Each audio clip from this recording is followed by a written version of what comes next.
I'm going to introduce Rasmea, though she truly might not need any introduction.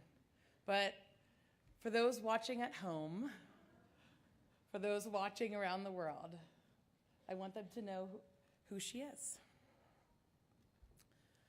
Rasmea is a leading member of Chicago's Palestinian, Arab, and Muslim communities, and her decade of service in Chicago has changed the lives of thousands of people, particularly disenfranchised Arab women and their families.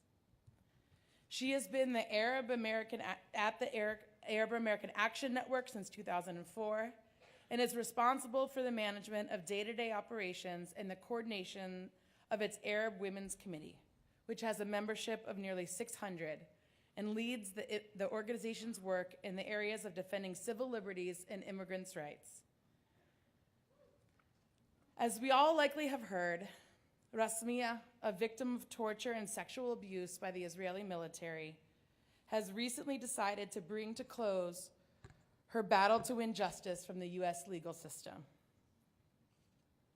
The U.S. Palestinian Community Network said in response, after living in this country for over 20 years, Rasmea was charged in 2013 with an immigration violation that was always just a pretext for a broader attempt to criminalize the Palestine Solidarity Movement. She has spent the last 3.5 years leading a powerful battle against the US government's attempt to put her in prison for 7 years. Joined by hundreds of supporters for every court appearance and thousands of supporters across the country and the world. Her case has been championed not only by Palestinians in the Palestine Solidarity Movement, but also by the Movement for Black Lives, the Women's Rights Movement, anti-torture groups, and sexual assault survivor organizations, and has become one of the most prominent social justice campaigns in the entire United States. Her incredible legal team and the work of hundreds of defense committee members across the country, Rasmea won an appeal and a new trial, but even that good news doesn't change the fact that the justice system in this country is never just for Black people, Latinos, Palestinians, and other oppressed communities.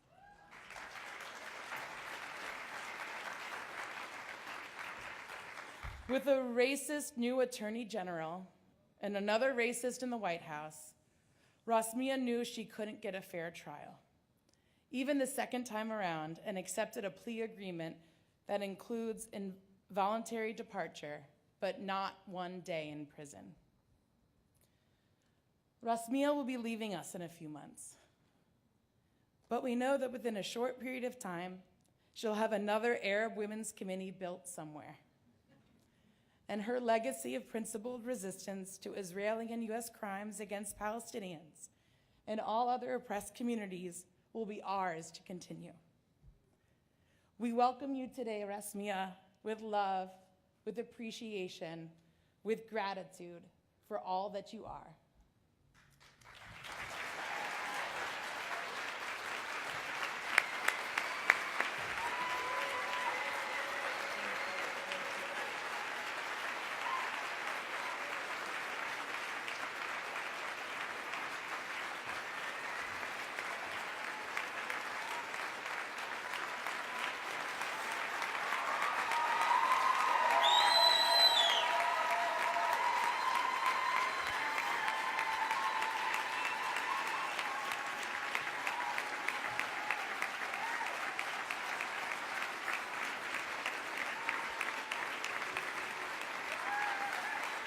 Thank you.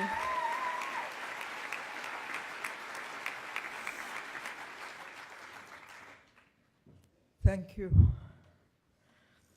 Good afternoon, everybody. And thank you to Rebecca and Rabbi Wise, and to Michael, Len, and the other Chicago organizers for this invitation to be here today with all of you. A revolution of anger sweeps over me these days, and my heart screams against injustice. I thought when I came to US and met it,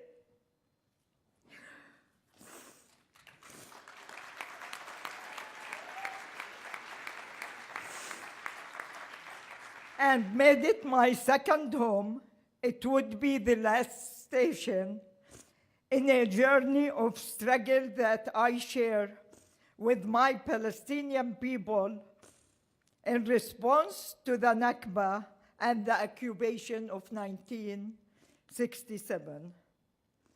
I was an infant during the Nakba, but I heard many stories of pain and bitterness from my family, who were forced, along with 750,000 other Palestinians, to leave the homes, lands, lives, and memories they had built for generations. Now I face a similar unjust Nakba, forced to leave the country and the life that I built for myself over 23 years in the US. The relationships, the memories, and all the people I know and love, especially the women of Chicago's Arab community. But I will continue my struggle for justice for my people.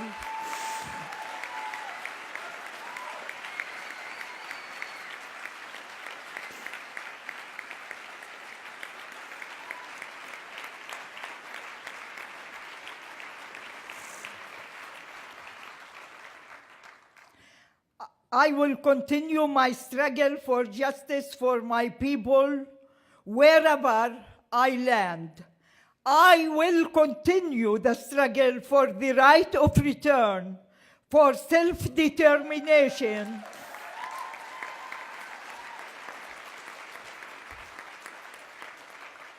and for the establishment of a democratic state on the entirety of the historic land of Palestine.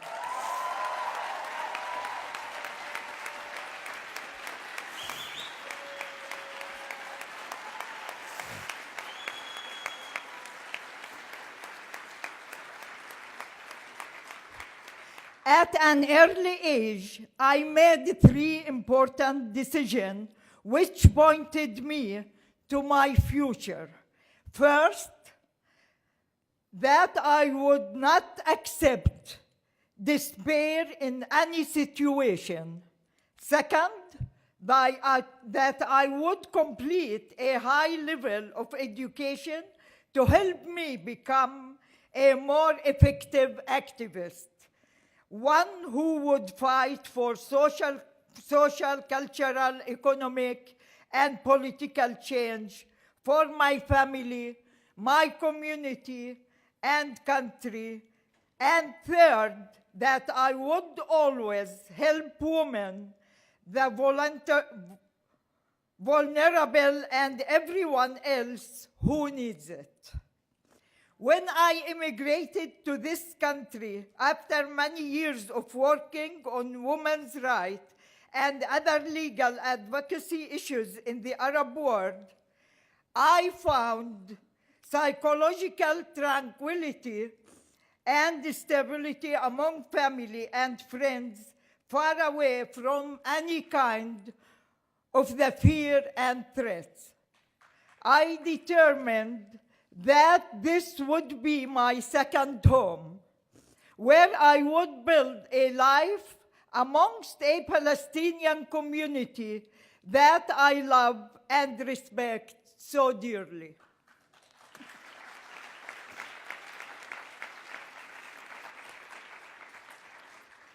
I have been working as a community organizer for the past 13 years with the Arab Women's Committee, a project of the Arab American Action Network in Chicago. I have spent the best years of my life with their Arab immigrant and refugee women. We protect each other and struggle for justice together through our organizing work. They are all helping me to live a generous and simple life and forget a lot of my personal pain. We created this committee from scratch. It now has over 800 members, not 600.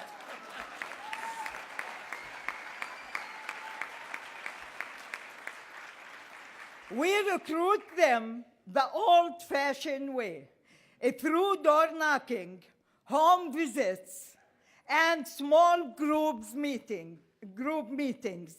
The women in the committee promote leadership by and for Arab women to build their capacity for positive change through adult education, community organizing, coalition building, and social services programs that challenge system of oppression such as national and racial profiling, sexism, and patriarchy.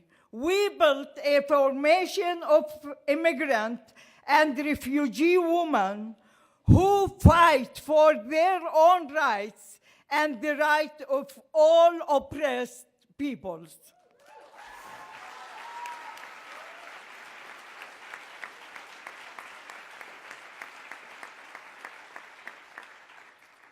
We all have a role to play in our own cities, our own neighborhoods. Organizing difficult. It's hard work, but it's the only thing that it's guaranteed to make change in this world.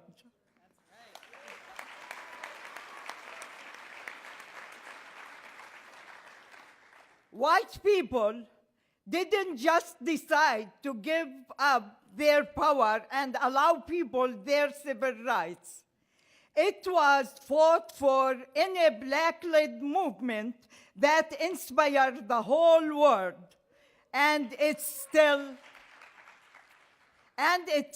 being fought for. Mubarak in Egypt didn't just walk away quietly from his presidency. It took 10 million workers on strike to push him out. And that revolution is still not complete.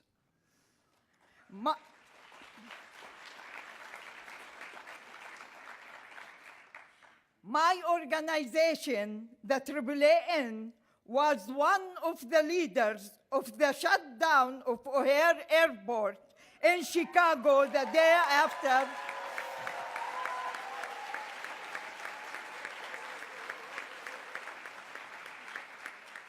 In Chicago the day after the Muslim ban was announced.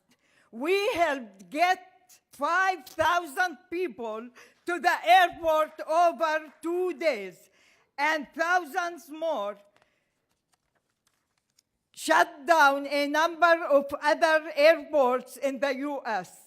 Later, that same weekend, a federal court froze that executive order. But it wouldn't have happened without the mass movement.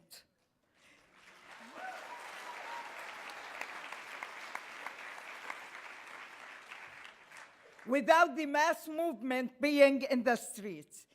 Trump lost Muslim ban too as well, and the health care bill, and he will lose many more.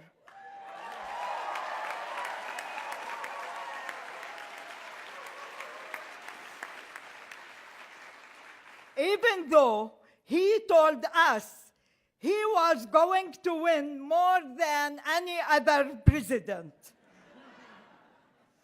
He keeps losing because the people in the United States are in the streets resisting every single day. Of course, Zionists aren't going to stop their land grab in Palestine either. The Palestinians there and the Palestinian and our supporters here have to stop them with our resistance and our organizing.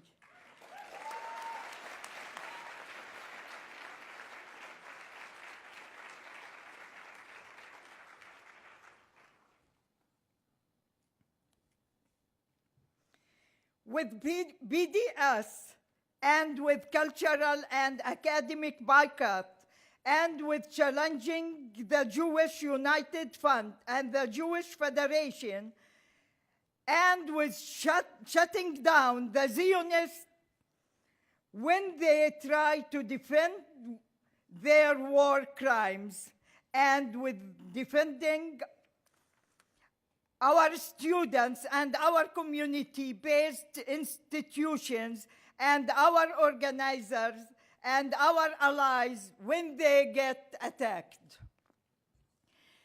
Many hundreds of Palestinians and our supporters in the US have had to face government repression because of our effective organizing for peace and justice. And it's important that all of you continue your activism despite the attacks, because we are doing effective, impactful work in this country. Our community organization, our student organizers, our academics, our solidarity activists like JVP and others, all exposing Israel for the criminal apartheid state that it is.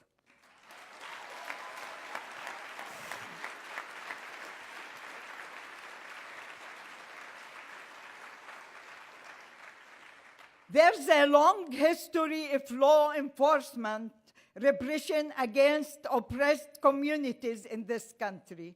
They always go after those like the Black Liberation Movement and so many others, who are fighting for social justice, those who want to make a difference in the world. We are those people. We have to understand that we are targets, but also that we have the support of millions of others around the world who share our vision of historical Palestine liberation from Zionism, where all Palestinian refugees can return to their original homes, and where everyone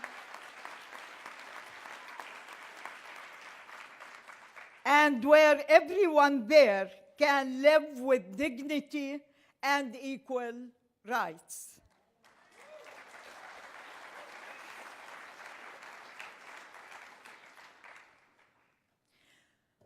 I'm going to have to leave you all at some point in the next few months.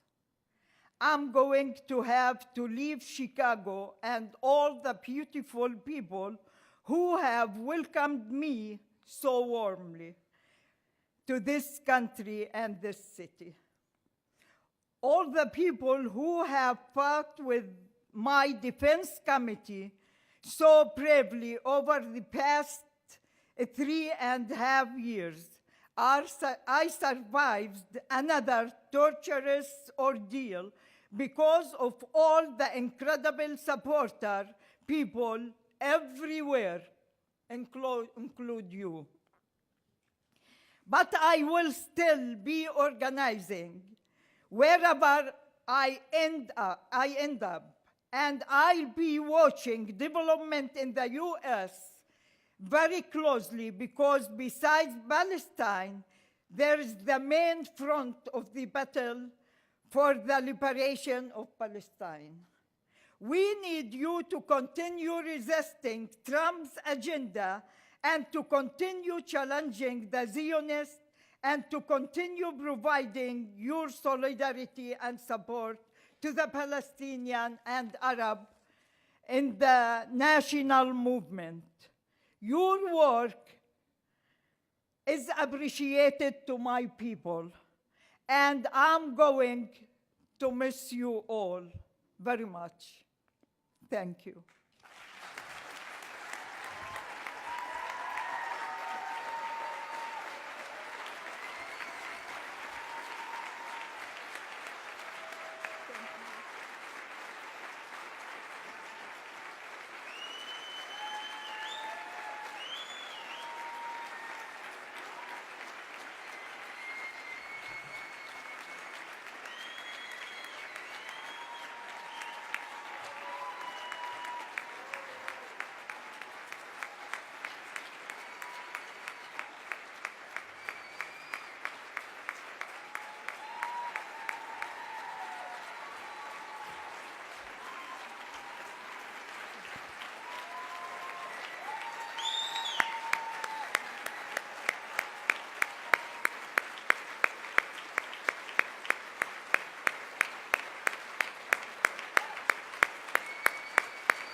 We love you, Rasmea.